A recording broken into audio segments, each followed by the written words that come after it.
When I type in Hazard Zone Battlefield 2042, I literally want the absolute best trailer from the source. And that is usually the company that posts it, right?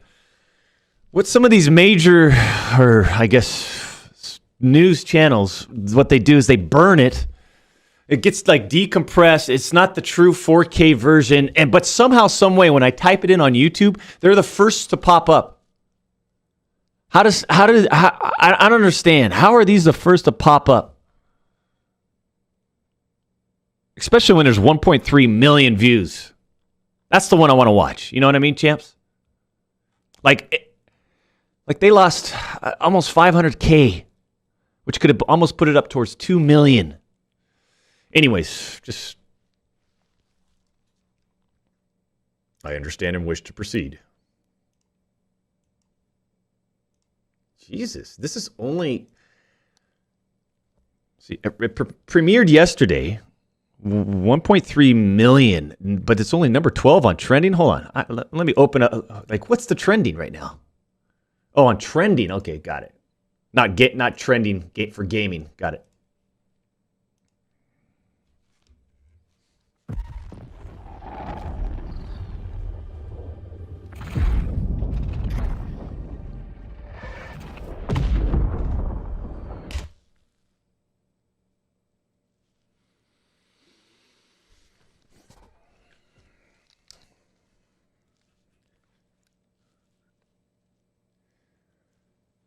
I know I mentioned it a lot when I played the beta. I am thoroughly impressed with the look of this game. The vista. The visual fidelity is it's really nice. Look at that.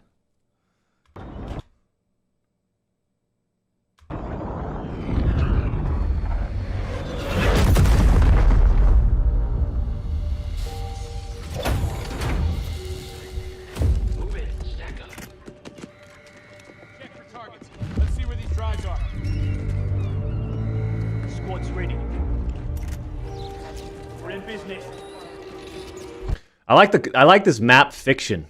Acknowledged. Visual confirmed.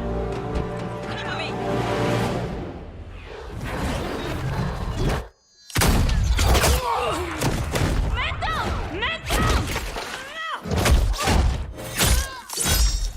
Track secured!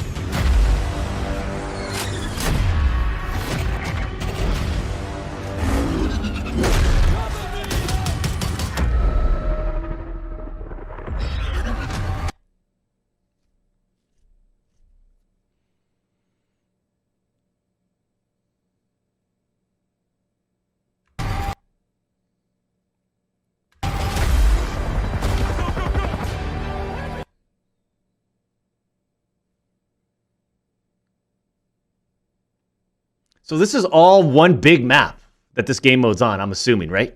I mean, it would have to be. These aren't all... This isn't a game mode where it's like a new game mode within the games, like the core game maps and stuff, is it? Like there's Rush, there's Conquest. Is this the new one, Hazard Zone? 7 maps? So it's not one big open world?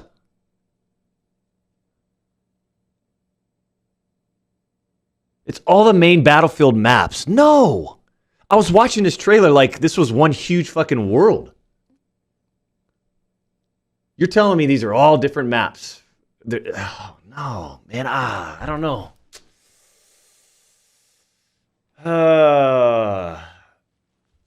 I don't know about that. I thought I was watching... Like, this was... If all these were one fucking big map, and it was this new version of what they're trying to recover satellites and then successfully extract. Over here! I got it! Disengage! Fall back! Cover me now! This is bad! Get me out!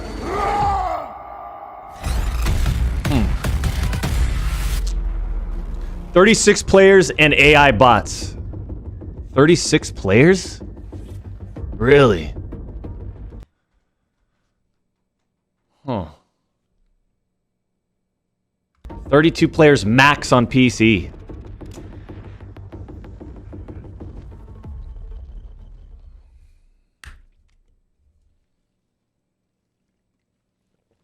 Just from playing the one map in the beta. I'm first off, I'm a fan of Battlefield, like of what I've played just from one map. I thought the movement was sick. Might even have better movement than Warzone. Sniping felt real, like this was like a sniper's paradise, man.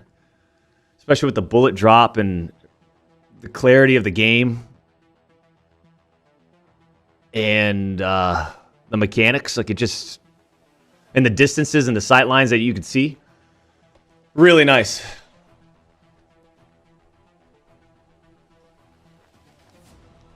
I don't know. October is here.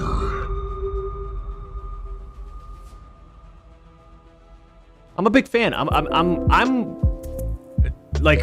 already thinking how excited I'm going to be playing Rush. I think Rush could be not just a fun game mode to play on this game, but I think it'd be a fun game mode to watch. Because there's some sort of narrative attached to it, built into that, you know? Try to get both sides and then you can advance farther. Very, very basic, but like, you know, that gives it an opportunity to extend the shelf life of the game in terms of a viewing, spectating standpoint. Is that game mode enough to extend the viewing experience of this game? Because I feel like the viewing experience goes a long ways in supporting a game overall.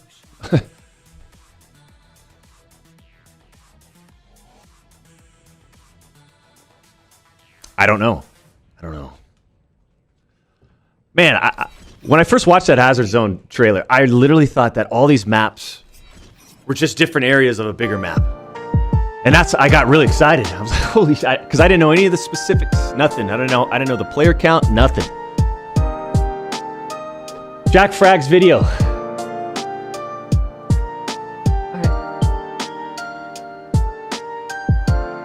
Jack Fragg's video.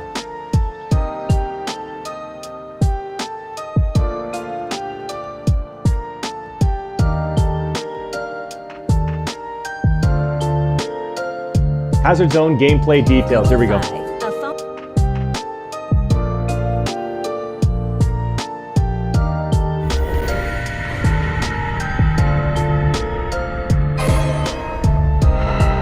Williams, $4.99 in a super chat. Doc, how about some indie horror games on Friday for some Doctober jump scares?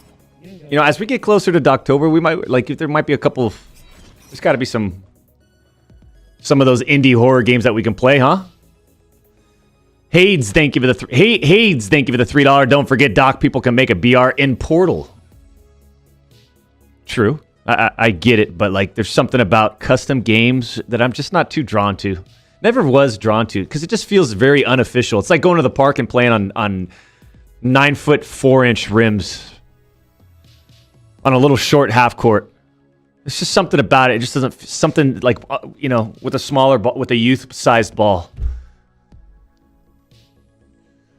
Josh Williams, thank you for the $4.99. Doc, how about some... okay, it makes me nervous that they are comparing it to Tarkov, says Blake with the $5 donation. I don't really get the Tarkov vibe. I think that's a little bit more of a PR move. From what I've seen, it doesn't even look like the game mode would play like how Tarkov would play.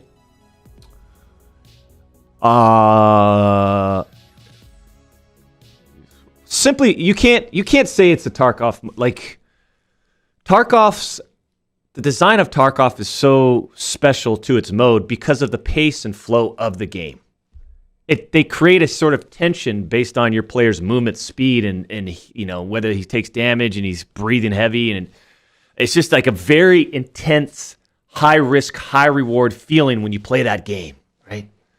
You can't fucking get from point A to point B like that. You can't do your little zip. You can't get in the vehicle and fucking fly across over the mountain. That's part of the Tarkov's appeal, in my opinion.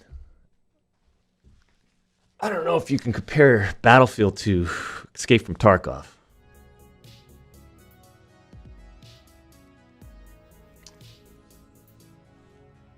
Let's check it out. Has finally been revealed. This is one of the 3 available experiences in Battlefield 2042 at launch of the game. And today I'm going to be breaking the game mode Jack apart and Frags! telling you exactly Shout what out it's Jeff, all about. Jack Frags. And based on the previous information we were given, it does in fact share a lot of similarities with Hunt Showdown and Escape from Tarkov, and it is not a battle royale. So when you play Hazard Zone, you'll be inserted as a 4-member squad, and your main objective is to locate and retrieve critical data drives which are scattered throughout the map, and you'll do this while fighting opposing squads made up of real players who've got the same objectives. But there's also an AI element here too. Now, if you get one of those data drives, you can then choose when to extract before a storm turns the area into a no-fly zone. In terms of the player count in this game mode, it will be 24 on old-gen consoles and 32 players per round on next-gen and PC. Now, specialists in Hazard Zone are restricted, and that means that your squad cannot contain more than one of the same specialist. That means that making the right choices here may give you the edge during various phases of the match. Tornadoes, as I mentioned, they're here too, and apparently they're a rare occurrence, but they could strike during a round, so watch out for them, because if you die in this game mode, you could lose a lot of progress. So you can be downed here, just like in your typical BR game, and when you're in that down state, you can then crawl to safety and attempt to be revived by a teammate. If you're killed in this state, you're going to be put in the spectator screen. You'll have to watch. However, there is an opportunity for you to get back in the game if your squad use a reinforcement uplink and they're scattered across the map, or they can be brought in as a tactical upgrade, and we'll talk about those in a couple minutes. The maps available at launch will be on the 7 all-out. Here's my kind of concern is that it sounds, yeah, I mean, there's some elements that are similar. Looks like there's a couple elements there that cross over between BR and sort of the Escape from Tarkov / Hunt Showdown. Like there's elements of all 3, feels like, in there. But like I said, if we're playing on these maps with 32 players total, and AIs are running around, are the maps going to feel too small?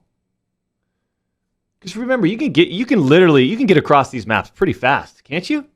From what I remember from the alpha, that was a big map, or the beta, that was a big map. And I felt like anywhere I'd spawn, I was able to get to the center of the map pretty fast. Like just like that. I just don't know if the player mechanics will hurt the appeal of the game mode, because they're almost too fast. Warfare map. That's all I'm saying. That was a small map in comparison to others. Yeah, I guess I have to see the full pool. It looks like they don't even have it. Well, see, they have it in there, though. Orbital is in there.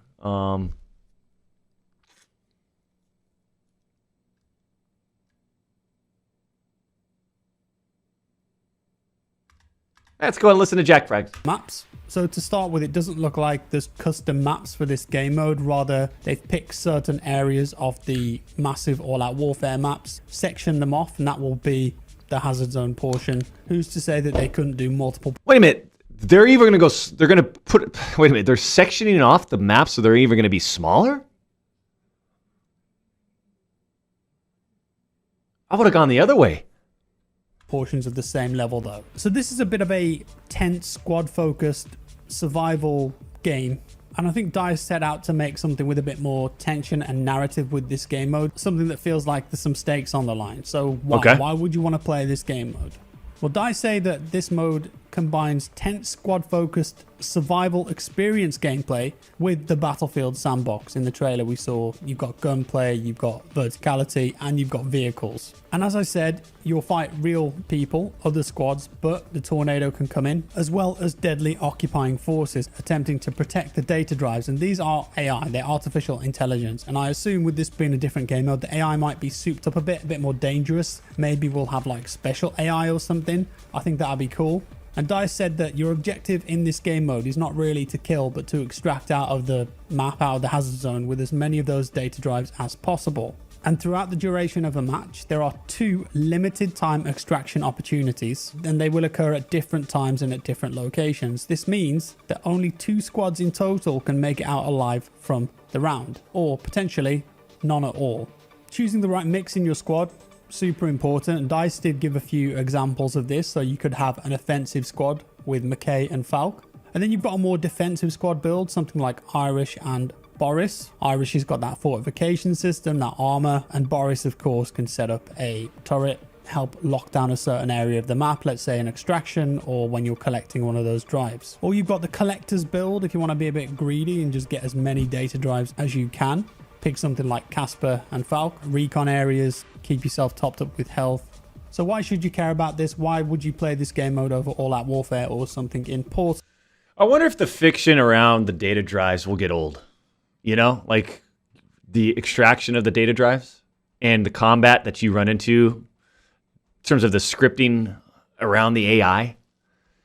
Like it'll probably be cool in the beginning, but if it doesn't change or evolve or come up with new concepts, fictional concepts, I don't know. I'm just thinking out loud. Is that going to get old real fast? The answer is yeah. I know what I'm fucking talking about, okay? So, DICE say the answer to that is the meta game. So there's another layer to this rather than just the in-game portion. So we are going to try it though. Like, I'm just, I'm just being critical. I'm just giving some feedback, right? Say you went into a round with this. My mindset's at the level of like, I am 10 years into the future. That's where I'm always at, James. I literally. Squad. And you extract a couple of data drives. Well, those data drives are assigned value. And each one of those that you extract can then be converted into a... Like, I'm not interested in another... Avengers... Iron Man. I want something brand new outside of Disney. Some sort of space. Like, that's where my mind is at. And you're probably thinking, what the fuck are you talking about, Doctor? I'd say watch your mouth. We're trying to watch this video called dark market credits, and you can then spend those dark market credits before you enter a match in order to buy and equip weapons, gadgets, and tactical upgrades unique to Hazard Zone. So essentially, I think this is where it gets interesting. This is where I think the replayability comes in, right? Like, so let's pay attention. Would you guys stop pausing the video and so we can listen? Spend that money and you upgrade your loadout before the next match. And if you continue to win matches, you'll start to build up your extraction streak. And this is a level attached to each unique specialist that you play as that increases by +1 on successful rounds and resets to 0 on failed rounds. Acquiring a high extraction streak unlocks discounts when purchasing tactical upgrades or items for your loadout. So I suppose that's the hook, right? So that's definitely HUD Showdown right there.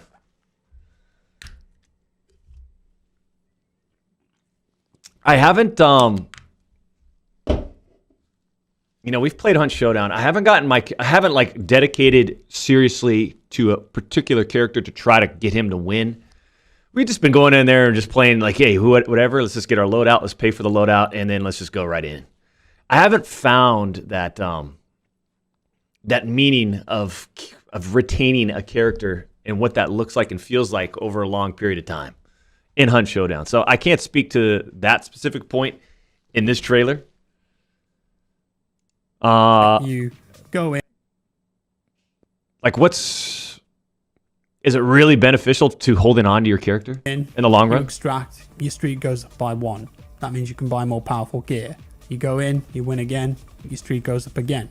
But if you die, that streak disappears and you won't have any of those loadout or tactical upgrade advantages anymore. Your specialist and your loadout is essentially knock it off, Dragon! Holding on to, and knock it off! You'll lose that and have to start again. So it's kind of like a very Jubs, thank you for the $3 donation. Showdown, I suppose.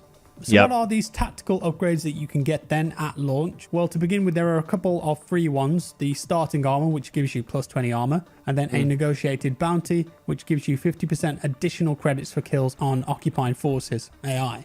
Other things that you can buy through the dark market credits are included additional 1 magazine for a squad reinforcement, And that's just see, this is what I'm talking about. You can get quick draw holster. Spot enemies for switch weapons 50% longer. faster. And there's all sorts of different ones on here, which, as you would expect, Switch weapons are perks for your 15% character that will faster. improve everything that you do in game and give you certain bonuses. And then finally, DICE gave us a Like, little I feel overview like of those what- little incremental increases aren't going to be... You're not going to... Like, when there's only 32 players on the map, on one of these big-ass maps, how much are you going to feel some of these benefits? A match would look like. To start with, you strategize and equip. So prior to the match, get with your squad, put together a loadout, confirm where you want to spawn on the level. And here you can choose your specialist. You can spend your credits on weapon and equipment loadouts. God, I feel good today! Upgrades. You'll then insert into the level, like in the trailer, there'll be a bit of a cutscene. And then when you're in the match, it's time to retrieve and start searching for those data drives. And then if a member of your squad has chosen the Intel scanner, that's a unique hazard zone gadget that can help you reveal the approximate locations of these pre-crashed satellites and then talk to your team about where they are. Data drives can be scanned no matter where they are or who is carrying them. So I think that means that if a squad already has got some data drives, you can use that scanner and find out where that squad is to ambush them, try to steal them. And while you're doing that initial sweep, the occupying forces will attempt to fight you, other squads will attempt to fight you, and then mid-game, new satellites will fall from the sky, and those contain several data drives, making them more valuable. Leave the game. A few minutes after the start of the match, a randomized location will be chosen as an extraction zone. Thank you, If you Jack. choose to extract October.